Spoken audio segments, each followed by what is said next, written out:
আজকের বিশ্বে তথ্য প্রযুক্তি, বিজ্ঞান, স্যাটেলাইট, হাঙ্কিবাঙ্কির মেলা আবিষ্কার হয়েছে, কিন্তু মানব জাতিকে জাহান্নাম থেকে মুক্তির জন্য, জান্নাতগামী মুখী করার জন্য কোনো কিছুকে আবিষ্কার হয়েছে? কথা বলেন আপনারা, হয়েছে? তাহলে আপনার তথ্য প্রযুক্তি যতই আবিষ্কার হোক না কেন, এটি জাগতিক পৃথিবীর কল্যাণ আনবে সাময়িকভাবে, কিন্তু কোরআন এবং নবুয়তের 23 বছরের মিনহাজুন নবুওয়া, একে যারা জানবে এবং মানবে, এই অনুযায়ী জীবন গড়বে, আল্লাহ পাক তাকে পরকালে জাহান্নাম থেকে মুক্তি দিয়ে দিবে। তাহলে আমরা কি পরকালে মুক্তি চাই কিনা? কারা কারা চান? দুহাত তোলা আল্লাহকে দেখান। নারায়ে তাকবীর, নারায়ে তাকবীর। আল্লাহ আমাদেরকে কবুল করুন। মুহতারাম হাজিরিন, আমি আপনাদের সামনে সূরা হাশর থেকে একটি আয়াতে কারিমা তেলাওয়াত করছি। আপনারা জানেন এই কোরআন শরীফে যত আয়াতে কারিমা আছে সব বাণীগুলি কার? আরো জোরে বলেন কার? আল্লাহর বাণী। কোনো সন্দেহ আছে? আল্লাহর এই কোরআন, এই বাণী মানব জাতির জন্য শেষ কিতাব। কোন কিতাব? পৃথিবীর মানুষকে মুক্তি দেওয়ার জন্য, মানুষকে জাহান্নাম থেকে বাঁচাবার জন্য আর কোনো কিতাব নাজিল হবে না। সুতরাং 1 নম্বরে আমাকে আপনাকে মনে রাখতে হবে, এটি পৃথিবীর কোনো মানুষের বানানো নয়। এটি পৃথিবীর মানুষের শুধু জাগতিক কল্যাণ নয়, এই কোরআন দুনিয়া আখিরাত উভয়ের কল্যাণ। পৃথিবীতে আমরা কোরআন এবং হাদিস ব্যতীত, ফিকহ ব্যতীত যত জ্ঞান শিখতেছি, এগুলি দুনিয়ার জন্য। কোরআন সুন্নাহর জ্ঞান শিখতে হবে আল্লাহ পাককে পাওয়ার জন্য। কাকে? এই জন্য আল্লাহ রাব্বুল আলামিন এই কোরআন যার উপরে নাজিল করেছেন তার নাম কি? সবাই তো জানেন না, কেন? বাচ্চারা জানে, বুড়ারা তো জানে না। বলেন মুহাম্মদ রাসূলুল্লাহ সাল্লাল্লাহু আলাইহি ওয়াসাল্লাম। এই কোরআন রাসূলের উপরে নাজিল হয়েছে। কথা খেয়াল করতে হবে। ধীরস্থিরের জন্য বলেছি, আমাদের দেশে এখন ওয়াজ শুনতে আসে, বুঝতে আসে না। বুঝতে হলে ধীরস্থিরতায় বুঝতে হয়, মনোযোগ দিতে হয়। আর শোনার জন্য কোনো মনোযোগ, শুনছি গতিকা না। আমরা কোরআনকে মনোনিবেশ করে, হেদায়েতের নিয়তে, আবেগ মিশ্রিত করে শুনবো ইনশাআল্লাহ। যারা দোকানপাটে ঘুরতেছেন, তাফসীর মাহফিলের নাম দিয়ে বাড়ির থেকে এসেছেন, স্ত্রীকে বলে এসেছেন তাফসীরের মাহফিলে যাচ্ছি, অথচ এর পাশেও আসেন নাই, আপনি কয়েকটা গুনাহে যুক্ত হয়েছেন। 1 নম্বর, বাড়িতে যে ওয়াদা করছেন, ওয়াদা ঠিক রাখেন নাই। ওয়াদা ঠিক না রাখাটা কি গুনাহ? সগীরা না কবিরা? কবিরা থাকলে কেউ রাগইয়েন না, কবিরা গুনাহ। 2 নম্বরে, আপনারা তো এখন ডিজিটাল মানুষ, যে প্যান্ডেলের নিচে তো ঠান্ডা, আমি দোকানে গরম চার কাছে বসে বসে শুনতেছি। এটা আরেকটা আপনার কোরআনের সিস্টেমের ব্যতিক্রম আচরণ করেছেন। কোরআন শুনতে হলে 2টি গুণ লাগবে। একটি হচ্ছে মনোনিবেশ করবেন, খুব বেশি মন দিয়ে শুনতে হবে। 2 নম্বরে নীরবতা থাকতে হবে। আমি কোরআনের কথা বলবো, আপনারা মাঠে কথা বলবেন, এটা কি হয়? আল্লাহ পাক কি বলছেন? وَإِذَا قُرِئَ الْقُرْآنُ فَاسْتَمِعُوا لَهُ وَأَنصِتُوا لَعَلَّكُمْ تُرْحَمُونَ। আল্লাহু আকবার।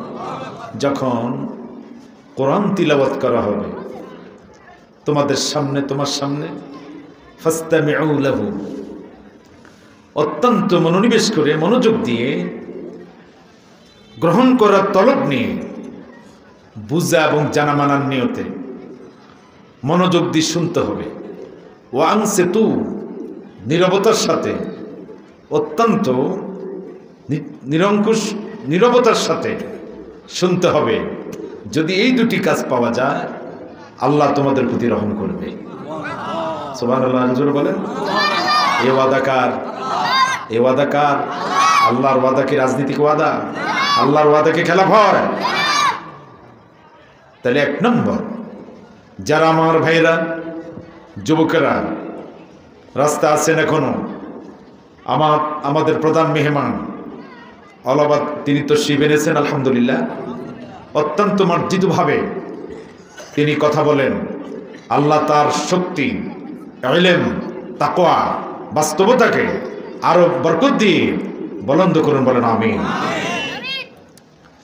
কোরআন শরীফ, কোরআনুল কারীম, এটি আল্লাহর কিতাব নাকি? আল্লাহর কিতাব মানা ব্যতীত পৃথিবীর কোনো মানুষের কপালে হেদায়েত আসবে না। এই বাচ্চারা কি বলছি?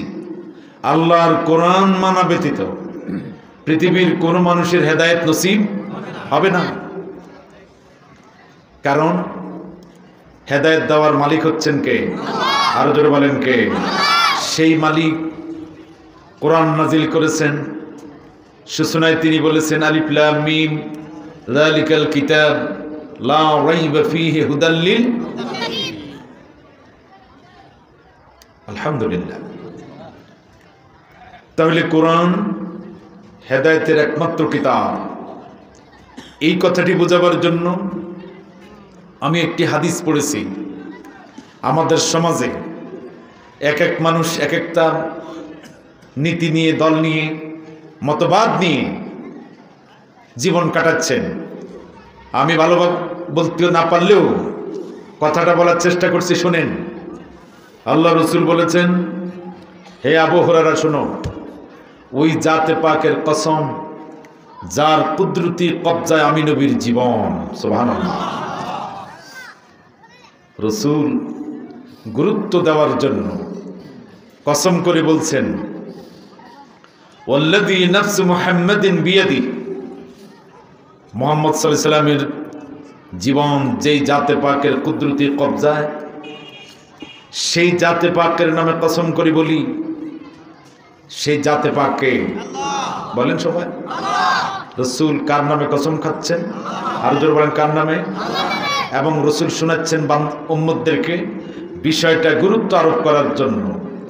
নবীজি বললেন, হে আবু হুরায়রা, ওই জাতে পাকের কসম যার কুদরতি কবজা আমার জীবন, আমার নবুয়তের দাওয়াত পাওয়ার পরে যদি কোনো লোক আমার নবুয়তের দাওয়াত না পেয়ে মরে যায় সেটি আলাদা কথা, কিন্তু আমার নবুয়তের দাওয়াত পাওয়ার পর ওয়ালাম ইউমিন বিল্লাযী উরসিলতু বিহি, আমি যে বিধান আল্লাহর পক্ষ থেকে প্রাপ্ত হয়েছি ওই কোরআন সুন্নাহর বিধানের উপরে ঈমান না এনে, আনুগত্য না করে যদি কোনো ব্যক্তি মারা যায়, সে যদি আহলে কিতাবদের ইহুদি হয়, নাসারা হয়, তাওরাত মেনে চলে অথবা ইনজিল মেনে চলে, কিন্তু সে কোরআন মানে না, আল্লাহ রসুল বলেছেন, আবু হুরায়রা শোনো, কোরআন বর্জন করার কারণে সেই লোকটি কিয়ামতের দিন জাহান্নামে যাবে। এবার জবাব দেন, কোরআনে কারীমটা কার কিতাব? আরো জোরে বলেন কার কিতাব? জবুর কার কিতাব? ইনজিল কার কিতাব? তাওরাত কার কিতাব? এবার জবাব দেন, এই কোরআনে কারীমের সামনে তাওরাতের আইন চল না অচল? ইনজিলের আইন, জাবুরের আইন। তাইলে যে কোরআনের কারীমের সামনে মানব জাতির জন্য তাওরাতের আইন অচল, ইনজিলের আইন অচল, জাবুরের আইন অচল, অথচ এই কিতাবগুলি কার? তাইলে সেই কোরআনের সামনে একজন মুসলমান যদি মানব রচিত মতবাদ, কোরআন সুন্নাহ পরিপন্থী আইন, কনস্টিটিউশন, সংবিধান, রীতিনীতি যদি মেনে চলে, তার জীবনের কোনো কাজ, কোনো সমাজসেবা, কোনো ইবাদত বন্দেগী আল্লাহর কাছে কবুল হবে কিনা?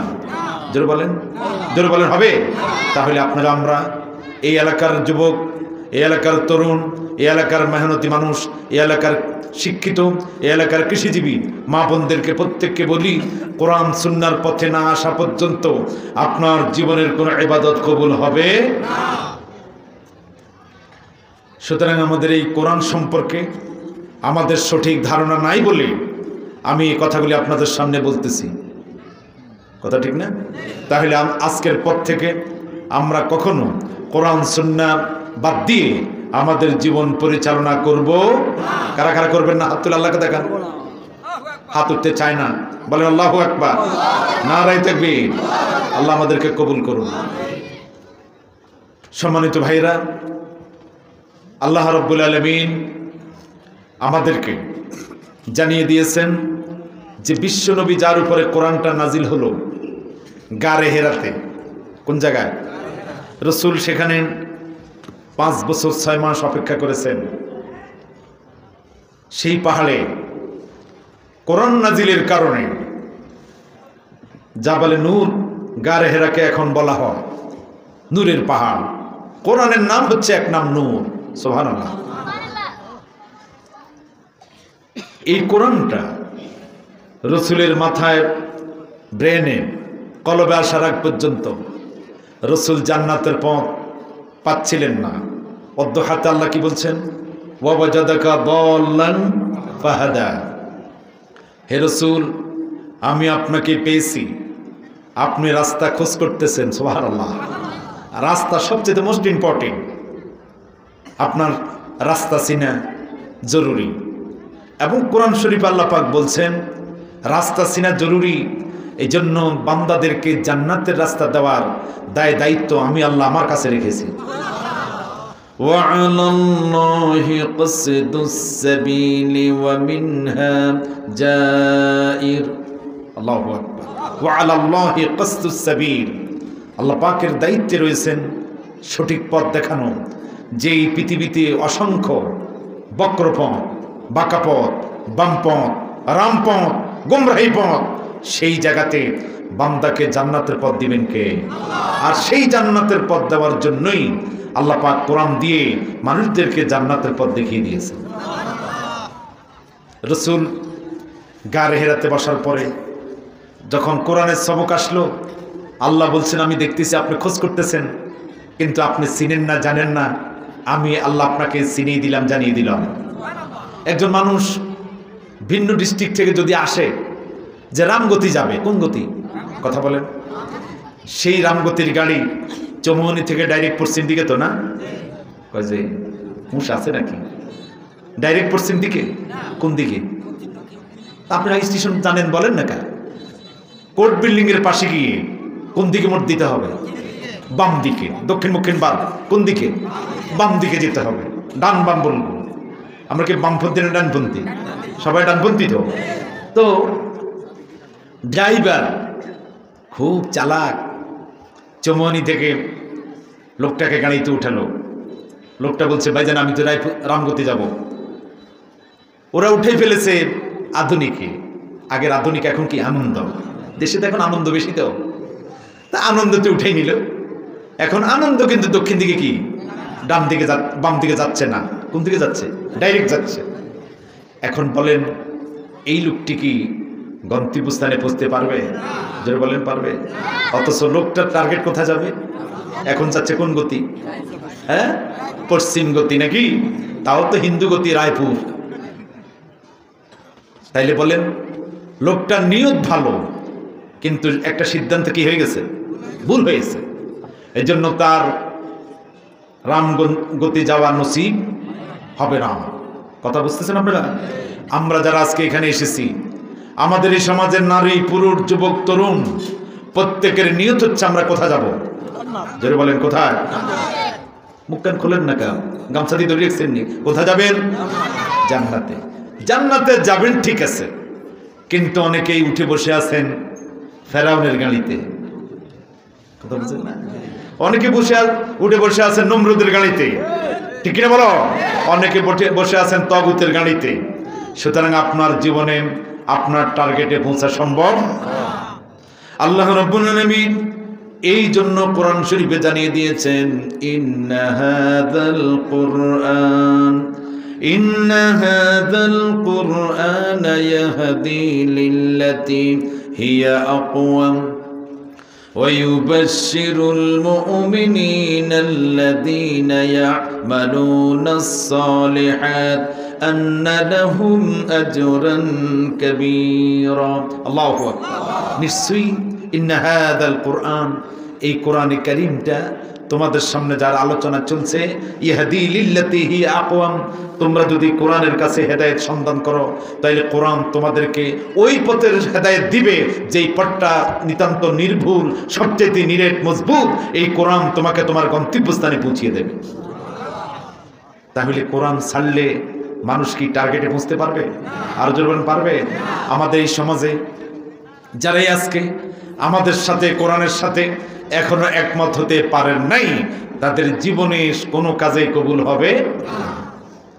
শুধু এতটুকুই নন, সেই জাহিলি সমাজ, যেই সমাজের লিডার ছিল আবু জাহাল, আবু লাহাব, এদের জ্ঞান কি কম না বেশি? অনেক জ্ঞান ছিল। আবু জাহালের নাম ছিল আবুল হেকাম, জ্ঞান, বুদ্ধিমত, প্রজ্ঞা, বিচক্ষণতার পণ্ডিত। কিন্তু এই জ্ঞানের সাথে কি ছিল না? বলেন সবাই জোরেন, কি? কোরআন ছিল না।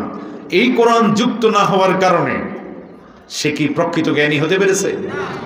কিন্তু সাহাবায়ে কিরামদের ভিতরে যারা ছিল অর্থনৈতিক দিক থেকে দুর্বল, অনেক দিক থেকে অসহায় ছিলেন, কিন্তু রাসূলের জবান মোবারক থেকে যখন এই কোরআনে কারীমের দাওয়াতটা পেয়েছেন, গারে হেরা থেকে আল্লাহর নবী যখন কোরআনের দাওয়াতটি নিয়ে নামলেন, মক্কায় এসে যখন রাসূল দাওয়াত করলেন, মানুষদেরকে যখন দাওয়াত দিয়েছেন, বিশ্বনবীর জবান মোবারকের থেকে এই কোরআনে কারীম তাওহীদের দাওয়াতটা পাওয়ার পরে যারা জাহিলি চিন্তা চেতনা প্রেরণা কামনা সব কিছুকে পায়ের তলে রেখে দলিত মথিত করে লাঞ্ছিত অপমানিত করে আল্লাহর নবীর কোরআনকে লাব্বাইক বলে কবুল করেছেন, এই কোরআনে কারীমকে কবুল করার কারণে ওদের মর্যাদা কমলো না বাড়লো?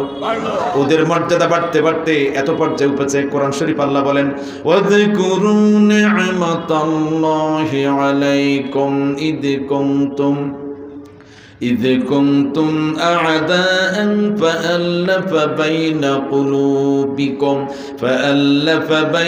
قلوبكم فأصبحتم بنعمته إخوانا الله أكبر স্মরণ করো সেই সময়ের কথা যখন তোমরা ছিলে কোরআন মুক্ত থাকার, কোরআন না থাকার কারণে তোমরা ছিলে পরস্পরের জন্য দুশ্মন।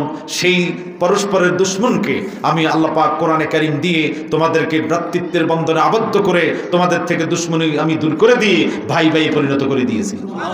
শুধু এতটুকুই নয়, সেই তদানীন্তন সমাজের মানুষগুলি জাহান্নামের গর্তের দ্বার প্রান্তে উপনীত ছিল, মরে যাচ্ছে আর জাহান্নামে পড়ে যাচ্ছে। ওয়াকুনতুম আলা শাফা হুফরাতিন মিনান নারি ফাআওকাযাকুম মিনহা, তোমরা ছিলে জাহান্নামের গর্তের পাড়ে। সেই কোরআনে কারীমের সোহবতের কারণে, নবীর ইত্তেবার কারণে, নবীর প্রতি ঈমান আনার কারণে, কোরআন সুন্নাহ ভিত্তিক জীবন গড়ার কারণে আমি আল্লাহ ঠেলে তোমাদেরকে জান্নাতি বানিয়ে দিয়েছি। এই জন্য রব্বুল আলামিন বলেন আমার এই কোরআনে কারীমকে কিয়ামত পর্যন্ত যারা মনোযোগ দিয়ে শুনবে, আল্লাযীনা ইসতামিউনাল কাওলা ফায়াত্তাবিউনা আহসানা উলাইকাল্লাযীনা হাদাহুমুল্লাহ ওয়া উলাইকা হুম উলুল আলবাব। আল্লাহু আকবার। আল্লাযীনা ইসতামিউনাল কাওল, যারা কথাগুলি শুনবে আর এই কথার মধ্যে উত্তম কথাগুলিকে যারা মানবে, কোরআনের থেকে উত্তম কথা কি পৃথিবীতে আছে? আরো জোরে বলেন আছে? সুতরাং কোরআনের কথাকে আপনারা মানতে রাজি আছেন তো? আপনি একা মানলে কি চলবে? আপনার সন্তান, আপনার স্ত্রী, আপনার মেয়ে, আপনার অধীনস্থ, আমার আশপাশ প্রত্যেকে কোরআন মানার দরকার আছে কিনা? আল্লাহ পাক আমাদেরকে সেই খুশ নসিব করুন, আমাদেরকে কোরআন বুঝার তৌফিক দান করুন, আমাদেরকে কোরআন মানার তৌফিক দান করুন। যারা এই সমাজের ভিতরে নামাজ পড়ে, বহু লোক আছে আবার গৌরব করে, হুজুর আমার ছেলেটা ইসলাম অতটুকু বুঝে না এবং ইসলামী সমাজ ব্যবস্থা আমার ছেলে মানে না, তবে আমার ছেলে নিয়মিত নামাজ পড়ে। বাবা তো খুব গৌরবের সাথে বলে নাউজুবিল্লাহ বলেন না। আজকে দলিল দেব, নামাজের পূর্বে আরেকটা কাজ আছে। সুবহানাল্লাহ। সেই কাজটা হচ্ছে এই কোরআনকে মজবুত করে ধরতে হবে। কি করতে হবে? তাইলে কোরআন আগে ধরতে হবে, এরপরে নামাজ পড়তে হবে। কোনটা আগে? জোরে বলেন। আল্লাযীনা ইউমাসসিকুনা বিল কিতাব। সুবহানাল্লাহ। আল্লাযীনা ইউমাসসিকুনা বিল কিতাব, যারা মজবুত করে কিতাব ধরলো, ওয়া আকামুস সালাহ, এরপরে নামাজও কায়েম করলো, এদের জীবনের কোনো ইবাদত নষ্ট হবে না। সারাদিন কিসের ওয়াজ?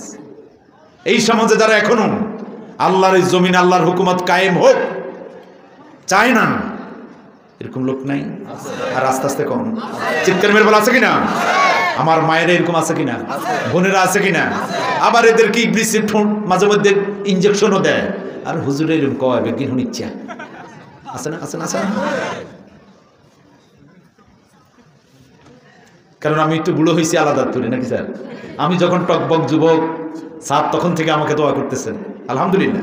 ওনার কলমে আমি চাকরি 22 মিনিট হয়েছি, সব ওনার আন্তরিকতা, আলহামদুলিল্লাহ।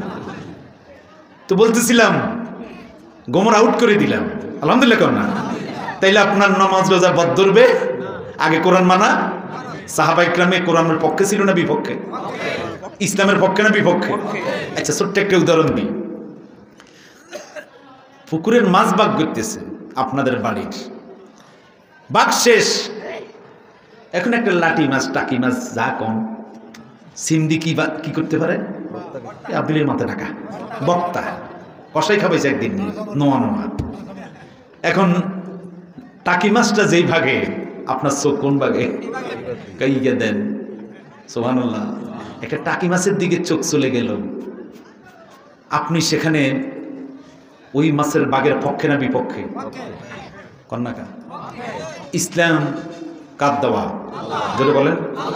আর ইসলাম ব্যতীত যত মতবাদ সবগুলি হচ্ছে তাগুত। কি?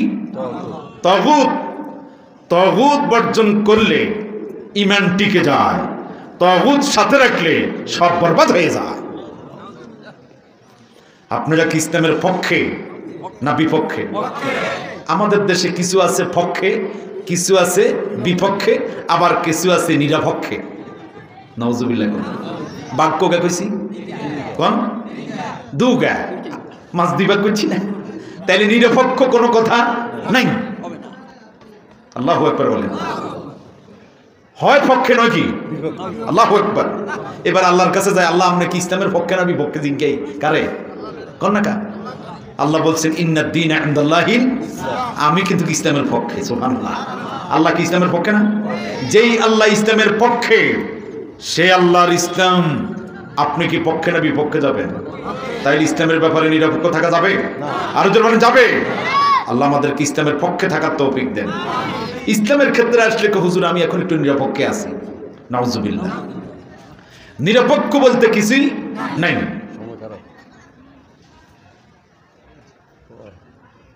আল্লাহু আকবার। তাইলে আমরা ইসলামের পক্ষে, তো ইসলামের পক্ষে থাকতেই হবে, যা হওয়ার হবে। আলহামদুলিল্লাহ। যারা পরকাল বিশ্বাস করে এরা ইসলামের পক্ষে থাকবে। তাইলে নামাজ আগে না কোরআন মানতে হবে আগে? আল্লাযীনা ইউমাসসিকুনা বিল কিতাবি ওয়া আকামুস সালাম ইন্না লা নুদিউ আজরাল মুহসিনিন। সুবহানাল্লাহ। দেখছেন? তাহলে যারা বলে হুজুর, গতকাল বলছিলাম আমাদের দজাতে মাহফিলে যে আমাদের সমাজে হুজুর আমার মাইয়া তো কোরআন শরীফ খতম করে, আমার ওয়াইফা পড়ে, খতম করে, আমিও করি। খতম কি ভালো না খারাপ? ভালো। কোন না কা খতম ভালো না খারাপ? কিন্তু আপনাদের কাজকে বলবো, কোরআন শুধু খতম করার জন্য নয়, কোরআন শেষে প্রথম হেদায়েত দেওয়ার জন্য। সুবহানাল্লাহ বলেন। আপনারা খতম করতেছেন সওয়াবের নিয়তে, কিন্তু আপনার কোরআনের যদি হেদায়েতের পথে না আসেন, আপনার তেলাওয়াত দিয়ে কোনো সওয়াব আপনি আশা করতে। যেমন একজন জেঠা সূরা বাকারার 275 নম্বর আয়াত থেকে তেলাওয়াত করতেছে সকালবেলা। গতকাল হয়তো আনন্দবাজার উদাহরণ দিতেছি, আর আবার আমরা লই ছড়িয়ে না। যেটার লগে কত হয়েছে টিয়া 10,000 লাগবো, কত করি? আর 100তে আরেক 10, এটা কি? ওইতে হাতার নাতে না কে জানে গাত লাগে নাই। হারাম হারাম, রেবা, সুদ। যারা কোরআন শরীফ পড়তেছে সকালবেলা তেলাওয়াত করতেছে সওয়াবের নিয়তে, বাতিজা যায় যখন গলা হাঁক দিল, যেটা কোরআন শরীফ বন্ধ করছি সূরা বাকারার 200 কত, الذين يأكلون الربا لا يقومون إلا كما يقوم الذي يتخبطه الشيطان من المس। الله أكبر। তরজমা হবে পরে শুনাইতেছি। মোড়াত্তন বের করে এটার কি কয় না, কাপড়ের কড়া, বাতিজারে 10,000 টাকা দিয়ে দিল, বন্ধ করে তুই এসি কি কন্যাকা, সেই জায়গাতে আছে সুদকে আল্লাহ কি করছে, ক্রয় বিক্রয়কে কি করছে বলেন সবাই। যেটা কোরআন বন্ধ করে কি করছে, এখন সুদের লেনদেন করছে। এখন এই জায়গা এই কোরআন যে যেটা তেলাওয়াত করে সওয়াব পাবে না, কনির জোগাড়, কথা বলেন সবাই, কিসের জোগাড়, কনির জোগাড় করছে না। এই জন্য আল্লাহ পাক বলছেন তোমাদের দায়িত্ব হচ্ছে কোরআনকে গবেষণা করবা, কোরআনের কাছ থেকে হেদায়েত সন্ধান করবা। আল্লাহ পাক বলছেন আফালা ইয়াতাদাব্বারুনাল কুরআন ওয়ালাউ কানা মিন ইনদি গায়রিল্লাহ লাওয়াজাদু ফি ইখতিলাফান কাসীরা। আল্লাহু আকবার। সুতরাং কোরআন শুধু সওয়াব করলে হবে না, কোরআন থেকে আগে কি নিতে হবে, হেদায়েত নিতে হবে। কন্যাকা, তাহলে সওয়াবটা মূল না হেদায়েত মূল? সবাই বলেন। ওই যে একটা ঘটনা মনে পড়ছে, বলতাম নাকি? আমি জানি আজকে অসুস্থ, একটু বলেই যাই, সুযোগ পেলে না আবার বলবো। বেড়াজ্জার অনেক সময় চালাক, কথা কন্যাকা, জিগে একটু বেড়াই হিগের বউ কি ওরে বাপ বাপ, হিগে একারি ডুডু খেলা।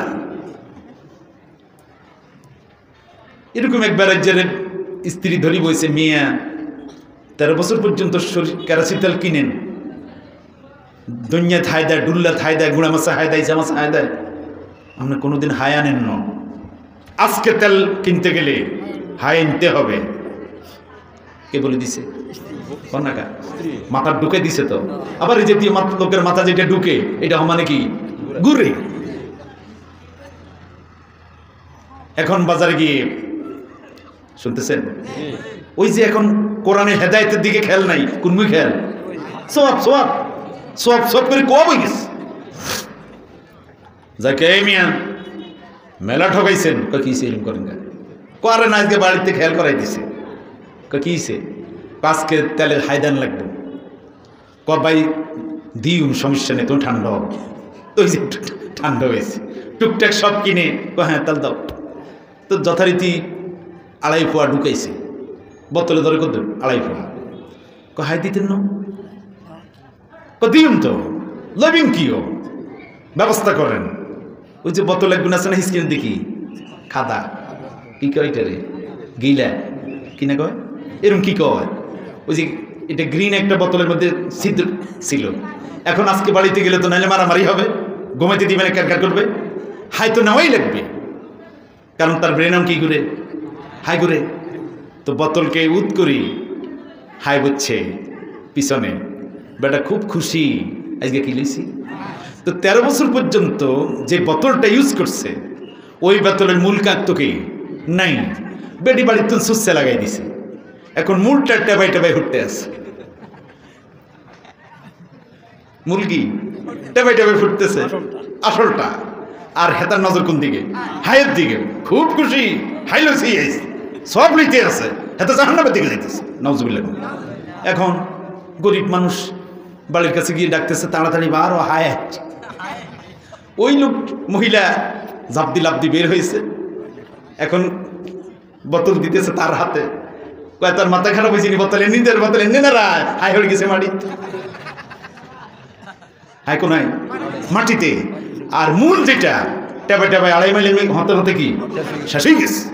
কিয়ামতের ময়দানে অনেক মানুষ যারা তেলাওয়াত করেছে, নামাজ পড়েছে, অনেক সমাজ সেবা করেছেন, কিন্তু কোরআনের সঠিক বিধান, কোরআনে নির্দেশিত পরামর্শ ভিত্তিক জীবন না গড়ার কারণে কিয়ামতের দিন তার নামাজ, তার রোজা, তার হজ, তার যাকাত, তার ফিতরা, তার সমাজ সেবা, তার কালভার্ট, তার রাস্তা তৈরি, তার অনেকগুলি সমাজ উন্নয়নমূলক কাজ ছিল, আল্লাহ পাক বলেন তার আমলগুলির পরিণতি কি হবে শোনো। ওয়াকাদিমনা ইলা মা আমিলু মিন আমালিন ফাজআলনাহু হাবাআম মানসুরা। আল্লাহ পাক বলেন আমি যখন বান্দার আমলের দিকে নজর করব, তাকাবো আর দেখব, যখন দেখতে পাবো বান্দার আমলের ভিতরে শিরক ছিল, বেদাত ছিল, খোরাফাত ছিল, কোরআন সুন্নাহ পরিপন্থী আকীদা ছিল, তখন তার জীবনের সকল ইবাদতগুলোকে আমি খড়কুটায় পরিণত করে জাহান্নামে পাঠিয়ে দেব। নাউজুবিল্লাহ। এই জন্য রব্বুল আলামিন কোরআনে বলে দিয়েছেন ওয়া মান ইয়াবতাগি গায়রাল ইসলামি দীনান ফালাই ইউকবালা মিন ওয়া হুয়া ফিল আখিরাতি মিনাল খাসিরিন। আল্লাহু আকবার। আমার ভাইরা, সুতরাং আমরা আজকের পর থেকে কোরআনকে অধ্যয়ন করব, কোরআনকে আমরা পড়ব, কোরআনকে গবেষণা করব, কোরআন তর্জমা বুঝবো, সহিহ তেলাওয়াত করব এবং কোরআন দিয়ে আমাদের জীবন গড়ব। আপনারা কি রাজি আছেন কিনা? কে কে রাজি? দুই হাত তুলে আল্লাহকে দেখাও। নারে তাকবীর, নারে তাকবীর। আল্লাহ রাব্বুল আলামিন আমাদেরকে কবুল করুন। আর 5 মিনিট কথা বলছি। আমি অসুস্থ মানুষ, যে আয়াতটি পড়ছি যদিও সে আয়াতের দিকে এখনো যাই নাই, ইয়া আইয়ুহাল্লাযীনা আমানুত্তাকুল্লাহ, হে মানুষ তোমরা যারা ঈমান এনেছো, কাকে ভয় করতে হবে? তাইলে ভয় হবে যদি আমার ভিতরে কোরআন আসে, নাকি? এই কোরআন বোঝাবার জন্যই এতগুলি কথা বললাম, নাকি? না কিসসা দিয়ে ওকে বলতে কি এটা কিসসা না কোরআন বুঝেনি? কথা কন না? তাইলে আমরা শুধু হায়ের দিকে তাকিয়ে থাকবো না, আমরা মূল চিন্তা করবো ইনশাআল্লাহ। তাইলে আসেন আমাদেরকে একটা কথা বলি, যেদিকেই যাই কোরআনের কথাই চলে আসতেছে। আলহামদুলিল্লাহ বলুন। মুরগি চিনেননি? মুরগি কথা কন। মুরগি যদি পেটে ডিম আসে, ডিম দেওয়ার অবস্থান হবে, সকালবেলা মা বোনদেরকে বলা উচিত ছিল, ভুলে গেছি কথা বলুন। মুরগির পেটে যখন ডিম হয় তখন ছোট কি হয়? আব্দুল্লাহ জানে, আর জানে না, যা কন্যা গেল। ছোট কি হয়? এরপরে কেশেগুলো একটু ঢক হয়ে যায় এবং মুরগির হাঁটার মধ্যে একটা মার্জিন এসে যায়। সুবহানাল্লাহ। দেখবেন হে একটু রং রং করে হাঁটে, গৃহস্থ হ্যাঁ স্টাইল আসে যায়, গৃহস্থ বলে হ্যাঁ এটা একটু বেশি করে খাবা, লক্ষণ ভালো ডিম দিবে। সুবহানাল্লাহ। তাহলে একটি মুরগির যখন ডিম দেওয়ার মতো পরিবেশ সৃষ্টি হয়, তার মধ্যে পরিবর্তন আসে কিনা? অনুরূপভাবে যার ভেতরে যেই মা, যেই বোন, যেই যুবক, যেই যুবতী, যেই ছেলেগুলি আজকে মোবাইল এবং বিভিন্ন গাঁজা, জুয়া, মদ, টাঁস, ইয়াবা বিভিন্ন নেশায় যুক্ত হয়ে আজকে ধ্বংসের উপনীত হয়েছে, এই ছেলেগুলোকে, এই মেয়েগুলোকে যদি মা বাপ যদি স্কিমের মাধ্যমে কোরআন সুন্নাহর দিকে ধাবিত না করেন, তাহলে তাদের কলবে হেদায়েতের নূর কখনো কি আসবে না, আসবে না। যদি তার কলবের ভিতরে হেদায়েতের নূর আসে, কোরআনের নূর আসে, তখন দেখবেন তার কথার মধ্যে মার্জিন আসবে, ভদ্রতা আসবে, শ্রদ্ধা জানবে, মুরব্বীদেরকে সম্মান করবে, এলাকার যারা জ্ঞানী গুণী ওদের সাথে পরামর্শ করবে। আর যার ভিতরে ইলম নাই, কোরআন নাই, নবী নাই, ইসলাম নাই, ছোট্ট ভোলা মুরব্বীর সামনে দাঁড়াইয়া বেয়াদবি করে না? করে কিনা বলো? তাহলে কি বোঝা গেল আমাদের সমাজ আজকে কোন দিকে যাচ্ছে? সুতরাং ফাফিরু ইলাল্লাহ, প্রত্যেককে আল্লাহর দিকে ধরতে হবে। আসুন আমাদের এই সমাজকে, আমাদের এই দেশকে, আজকে আমরা এমন একটি মাসে আছি, কি মাস? কন্যাকা, এটা কিসের মাস? বিজয়ের মাস। যারা ইখলাসের সাথে জীবন বিলীন করে শহীদ হয়েছেন, ঈমানের সাথে যারা গিয়েছেন, আমরা তাদের জান্নাতি মর্যাদা কামনা করি। এই স্বাধীন দেশকে কোরআন সুন্নাহর মেনহাজ, কোরআন সুন্নাহ ভিত্তিক পরিচালনার জন্য যারা জ্বলন্ত চূড়ান্ত জীবনের শেষ রক্ত পর্যন্ত বিলীন করে দিয়ে শহীদি নজরানা পেশ করলেন, তাদের রক্তের বিনিময় আল্লাহ বাংলাদেশকে ইসলামী রাষ্ট্র হিসেবে কবুল করুন। এই যায়েদ রাদিয়াল্লাহু তাআলা আনহু এতিমখানা মাদ্রাসার অনেক হাজত রয়েছে। আমি টুকটাক এখানে খোঁজখবর রাখি, এখনও প্রায় 14-15 লক্ষ টাকা তিনি ঋণী, কিন্তু তিনি উপরের দিকে উঠতেছেন। জানেন আল্লাহ নিছেন, আল্লাহ কোনায়। কথা কোন এটা বলে আব্দুর রাজ্জাক জানে আল্লাহ কোনায় আছে, হ্যাঁ? এই জন্য তিনি শুধু উপরের দিকে কি এখন আপনারা কি টানি নিচের দিকে নামাবেন না, আপনারা ঘুমাই দিবেন। কথা কোন আপনারা? সুতরাং আপনারা ঠেলে দিতে হবে যে আপনি উঠতে চান, আমরা নামাবো না, আমরা আপনাকে উঠার ব্যাপারে সহযোগিতা করবো ইনশাআল্লাহ। ইনশাআল্লাহ বলেন।